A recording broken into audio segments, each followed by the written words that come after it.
So finally আমরাও চলে এলাম কলকাতায় নিউ টাউন দুর্গাপুজো। সত্যি বলতে বন্ধুরা, এক কথায় অপূর্ব লেগেছে। প্যান্ডেলটা দেখে আমি মুগ্ধ হয়ে গেছি। মানে এত সুন্দর একটা ইউনিক লেভেলের চিন্তাভাবনা যারা প্যান্ডেল পুজো করে তাদের মাথা থেকে আসতে পারে। শিউলি ফুল আর কাশ ফুলের কম্বিনেশন করে যে এত সুন্দর প্যান্ডেল করা যায় ধারণা ছিল না আমার। তো এই প্যান্ডেল দেখার পর ধারণা হয়েছে।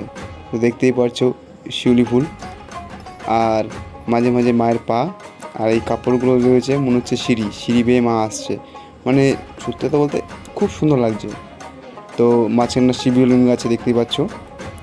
তো একটা কথা বলি বন্ধুরা, যে প্যান্ডেল তো অনেকই হয়েছে, ভালো ভালো হয়েছে, ঠিক আছে। তবে সাধ্যের মধ্যে যেটা আমরা যেতে পারবো বা দেখতে পারবো, ঠিক আছে, সেরকম একটা প্যান্ডেল হচ্ছে এই প্যান্ডেলটা। আর এই প্যান্ডেলের ভিতরে সম্পূর্ণ কাচের কাজ। সবই তো দেখলাম, সবই তো বুঝলাম, তাহলে আমরা এখানে আসবো কী করে? তো এখানে আসতে হলে তোমাদেরকে শিয়ালদা বা উল্টোডাঙা মানে বিধাননগর মানেই উল্টোডাঙা।